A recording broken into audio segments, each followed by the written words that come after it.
அனைவருக்கும் வணக்கம். BEO exam தமிழில் ஏற்கனவே நம்ம நிறைய வீடியோஸ் போட்டோம். அந்த வீடியோஸை பார்த்துட்டு இதை பாருங்கள். இதுக்கு கொஸ்டின் ரிவிஷன் பண்ண ஸ்டார்ட் பண்ணலாம். யூனிட் 1 தமிழுக்கு. ஃபர்ஸ்ட் ஒன், பொன் வணிகனாரின் ஊர். பொன் வணிகனாரின் ஊர் காவிரி பூம்பட்டினம். பொன் வணிகனார் காவிரி பூம்பட்டினம். ஞாபகம் வச்சுக்கோங்க. பொன் வணிகனார் காவிரி பூம்பட்டினம்.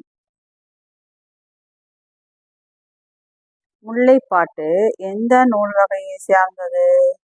முல்லைப்பாட்டு 10 பாட்டு நூல் வகையை சார்ந்தது. இதுவும் நம்ம சொல்லும் போதே சொல்லியிருப்போம். பாட்டு ஞாபகம் வச்சுக்கோங்க. முல்லைப்பாட்டு 10 பாட்டு நூல் வகையை சார்ந்தது. முதல்ல 10 பாட்டில் என்னென்ன வருது, 8 தொகையில் என்னென்ன வருதுன்னு எழுதி வச்சு படிச்சுக்குங்க. இதுக்கும் நம்ம வீடியோஸ் போட்டிருக்கோம். பிளேலிஸ்ட்லேயும் இருக்குது. பிஇஓ தமிழ்லேயும் இருக்கும், பாருங்கள். இதெல்லாம் பார்த்துட்டு இதை பார்த்தீங்கன்னா உங்களுக்கு இன்னும் கொஞ்சம் ஈஸியாக இருக்கும். அடுத்து வாங்க, தேர்ட் ஒன் போகலாம். 10 பாட்டில் மிக குறைந்த அடிகளை கொண்ட நூல். 10 பாட்டில் மிக குறைந்த அடிகளை கொண்ட நூல் முல்லைப்பாட்டு. 10 பாட்டில் மிக குறைந்த அடிகள் எது? முல்லைப்பாட்டு. முல்லைப்பாட்டில் இருக்கிறதுலே அடிகள் குறைந்த அடிகள். எத்தனை அடிகள் கமெண்ட்ல சொல்லுங்க. நோட்ஸும் கொடுத்துருக்கோம், பாருங்க. அடுத்தது ஃபோர்த் ஒன். அதோட ஆன்சர் தாங்க ஃபோர்த் ஒன். 10 பாட்டு மிக குறைந்த அடிகளை கொண்ட நூல் முல்லைப்பாட்டுன்னு பார்த்துட்டோம். அதோட ஆன்சர் தான் பாருங்க ஃபோர்த் ஒன். முல்லைப்பாட்டில் உள்ள மொத்த அடிகள் 103. முல்லைப்பாட்டில் உள்ள மொத்த அடிகள் 103. அப்போ 103 அடிகளை கொண்ட பாட்டு எது? முல்லைப்பாட்டு. 103 அடிகளை கொண்ட 10 பாட்டு நூல் வகை எது? முல்லைப்பாட்டு. முல்லை திணைக்குரிய பூ வகை எது? பிடவம். முல்லை திணைக்குரிய பூ வகை பிடவம். முல்லை திணை பிடவம். அடுத்தது பொறுத்துக கொடுத்துருக்காங்க. நேமி. அதுக்கப்புறம் பார்த்தீங்கன்னா செகண்ட் ஒன் விரிச்சி கோடு. தேர்ட் ஒன் விரிச்சி. 4வது சுவல் இப்படி கொடுத்துருக்காங்க. அதனால் பொறுமையாக பார்த்துட்டு அப்புறம் ஆன்சர் கண்டுபிடிங்க. நேமிங்கிறது மலை தான். ஃபர்ஸ்ட் ஆப்ஷன் கரெக்டாக இருக்கும். நேமி மலை தான். கோடு வலம்புரி சங்கு தான். கோடுக்கு வலம்புரி சங்கை தான் சொல்லுவாங்க. விரிச்சி அப்படிங்கிறது நற்சொல்ல வரும். விரிச்சி நற்சொல். சுவல்னா தோல். சுவல் தோல். ஸோ தேர்டு ஃபோர்த்து தான் மாறி வந்திருக்கு ஆன்சரு. ஃபர்ஸ்ட்டுக்கு ஃபர்ஸ்டே தான், செகண்டுக்கு செகண்டே தான். நேமினா மலை தான். கோடு வலம்புரி சங்கு. விரிச்சி நற்சொல். சுவல் தோல். ஸோ இதுதான் ஆப்ஷனு.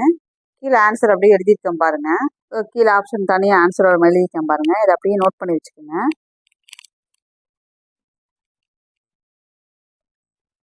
நேமி மலை, கோடு வலம்புரி சங்கு, விரிச்சி நற்சொல், சுவல் தோல். வாங்க ஃபிஃப்த் ஒன் போகலாம். ஃபிஃப்த் இல்லைங்க, செவன்த் ஒன். குறுகிய வடிவம் கொண்டு நீர் வார்த்து தந்தவன் யார்? குறுகிய வடிவம் கொண்டு நீர் வார்த்து தந்தவன் மாவலி மன்னன். குறுகிய வடிவம் கொண்டு நீர் வார்த்து தந்தவன் மாவலி மன்னன். நம்ம குறுகிய வடிவம்னு பார்த்தோன்னா திருமாலை போட்டுருவோம், தப்பாயிரும், பார்த்துக்குங்க. அது குறுகிய வடிவம் கொண்டு நீர் வார்த்து கொடுத்தவர் யாரு? மாவலி மன்னன். ஸோ செவன்த் ஒனுக்கு ஆப்ஷன் இ, மாவலி மன்னன்.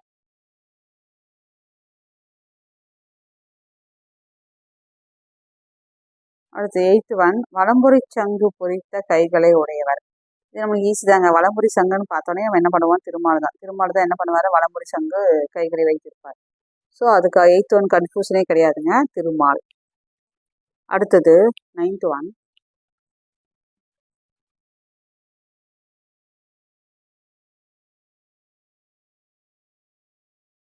இதுவும் நம்ம படிச்சிருப்போம் இல்லைங்களா? மண்ணுக்கும் விண்ணுக்கும் பேருருவம் எடுத்து நின்றவர் யாரு? மண்ணுக்கும் விண்ணுக்குமாக பேருருவம் எடுத்து நின்றவர் யாரு? திருமால். அவர் தான் அந்த மாதிரி கதையில படிச்சிருப்போம் இல்லைங்களா? இந்த மண்ணுக்கும் விண்ணுக்கும் பேருருவம் எடுத்து நின்றவர் திருமால். ஸோ 9th ஒனுக்கு ஆப்ஷன் ஆ, திருமால். 10th one. கோடு கொண்டு எழுந்த கொடுஞ்செலவு எழிலி இவ்வடிகளில் மேகம் என்னும் பொருள் தரும் சொல். கோடு கொண்டு எழுந்த கொடுஞ்செலவு எழிலி. எழிலி அப்படிங்கிறது மேகம் அப்படிங்கிறது ஒரு அர்த்தம். ஸோ மேகம்னா எழிலி, எழிலினா மேகம் தான். ஸோ அதை நோட் பண்ணிக்கோங்க, ரொம்ப முக்கியம். அடுத்து 11th ஒன். கொடுங்கோர் கோவலர். இதில் குறிப்பிடப்படும் கோவலர் யாருன்னா இடையர். கோவலர் பார்த்தோன்னா கோவலன் போட்டுருவோம். கொடுங்கோர் கோவலர் அப்படின்னு கொடுத்து இல்லை குறிப்பிடப்படும் கோவலர் யாருன்னு கேட்டாங்கன்னா இடையர். அடுத்து 12th ஒன். பசியால் வாடிக்கொண்டிருந்த இளங்கன்றின் வருத்தத்தை கண்டவள் யார் அப்படின்னா இடைமகள். பசியால் வாடிக்கொண்டிருந்த இளம் கன்று அதோட வருத்தத்தை கண்டவள் யார்னா இடைமகள். அடுத்தது 13வது. நனந்தலை உலகம். நனந்தலை உலகம் என்பதில் நனந்தலை அப்படின்னா அகன்றன்னு அர்த்தம். நனந்தலை அப்படின்னா அகன்ற. நனந்தலை உலகம்னா அதுல நனந்தலை அப்படிங்கிறது அகன்ற உலகம். அகன்ற உலகம். Next one 14. மலையின் சீற்றம் இயல்பு வாழ்வில் ஏற்படுத்தும் மாற்றங்களை படம் பிடித்து காட்டுவது எது அப்படின்னா சங்க இலக்கியங்கள்.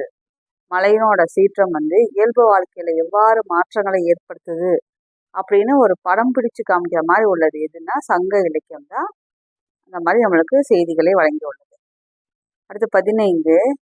கைய கொடுங்கோர் கோவலர் பின்னின்று ஒய்ந்தர இன்னே வருகுவர் தாயர் என்று யார் யாரிடம் கூறியது?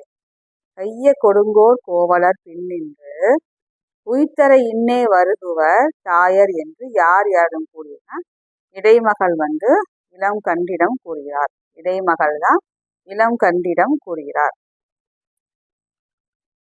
அடுத்து 16. அகநானூற்றின் வேறு பெயர். அகநானூறுனாவே நம்ம கண்டிப்பா என்ன ஞாபகத்துக்கு வரணும்? நெடுந்தொகை. 8 தொகை 10 பாட்டுக்கு வீடியோஸ் போட்டிருக்கோம் ஃப்ரெண்ட்ஸ். அதை ஒரு டைம் பாருங்க. பார்த்தீங்கன்னா இன்னும் ஈஸியாக கிளியராக புரியும். தயவு செய்து பாருங்க. அதாவது எப்படியும் அதில் ஒரு மார்க் அதில் ஒரு மார்க் கேரண்டியாக கிடச்சிடும். 2 மார்க் கன்ஃபார்முங்க. பாருங்க. அகநானூற்றின் வேறு பெயர் அகநானூற்றின் வேறு பெயர் நெடுந்தொகை. அடுத்து நன்னர் நன்மொழி கேட்டனம் யார் யாரிடம் கூறியது? நன்னர் நன்மொழி கேட்டனம் அப்படின்னு யார் யாரிடம் கூறியதுன்னா முதுபெண்டிர் தலைவியிடம் கூறியது. முதுபெண்டிர் தலைவியிடம் கூறியதுதான் நன்னர் நன்மொழி கேட்டனம். முதுபெண்டிர் தலைவியிடம் கூறியது. அடுத்தது 18. இருத்தலும் இருத்தல் நிமித்தலும். அது எந்த எந்த இதுக்குரிய நிலத்துக்குரிய உரிப்பொருள்னா முல்லை நிலத்திற்குரிய உரிப்பொருள். நம்ம இதை பார்த்தீங்கன்னா 10th அந்த கருப்பொருள் அந்த திணைகள் உரிப்பொருள் இது எல்லாமே பார்த்தீங்கன்னா நம்ம போட்டிருக்கோம். கிளியராகவே போடுவோம். அது எப்படி எப்படி மனப்பாடம் பண்ணாமலே எப்படி ட்ரிக் யூஸ் பண்ணி ஞாபகத்தில் வச்சுக்கிறதுன்னு போட்டிருக்கோம். அதை பார்க்காதவங்க பாருங்கள் ஃப்ரெண்ட்ஸ். உங்களுக்கு இன்னும் கொஞ்சம் ஈஸியாக இருக்கும். 10th சரிங்களா? அடுத்தது கார்காலத்துக்குரிய மாதங்கள் ஆவணி புரட்டாசி. இதுவும் அப்படிதான். குளிர்காலம் இந்த மாதிரி லைனாக எழுதி அதில் எப்படி மந்த் எந்த இதில் ஸ்டார்ட் பண்ணி கொண்டு போகிறது அப்படின்னு மனப்பாடமே பண்ண வேணாங்கிறதுக்கு போட்டிருக்கோம். ஏன்னா மனப்பாடம் பண்ணிங்கன்னா அங்கே போய் கன்ஃபியூஸ் ஆயிரும். ஸோ எந்த ஆர்டரில் எழுதி அதை அப்படியே கொண்டு போகிறது அப்படிங்கிறத பிளேலிஸ்ட்டில் கொடுத்துருக்கோம். தமிழ் கருப்பொருள் உரிப்பொருள் எல்லாத்துக்குமே ட்ரிக்கோடு கொடுத்துருக்கோம். அதை பாருங்கள் ஃப்ரெண்ட்ஸ். அதில் அந்த கருப்பொருள் உரிப்பொருள் படிச்சிங்கன்னா அதில் ஒரு மார்க் கண்டிப்பாக வரும். ஸோ அதை பார்த்துக்குங்க. அடுத்தது பார்த்தீங்கன்னா இது சங்கம் ஹெட்டிங்கில் படிச்சிருக்கோம். நோட்ஸ் கொடுத்துருக்கோம் பாருங்கள். முதற் சங்கம் அமைந்திருந்த இடம் தென்மதுரை. முதற் சங்கம் எங்கே அமைஞ்சிருச்சுன்னா அமைந்திருந்த இடம்னா தென்மதுரை. அவ்வளோதான் ஃப்ரெண்ட்ஸ். 20 கொஸ்டின் முடிஞ்சு. நீ நாளைக்கு அடுத்த 20 கொஸ்டின் அப்லோட் பண்ணுறோம். சப்ஸ்கிரைப் பண்ணுங்கள், ஷேர் பண்ணுங்கள், லைக் போடுங்க,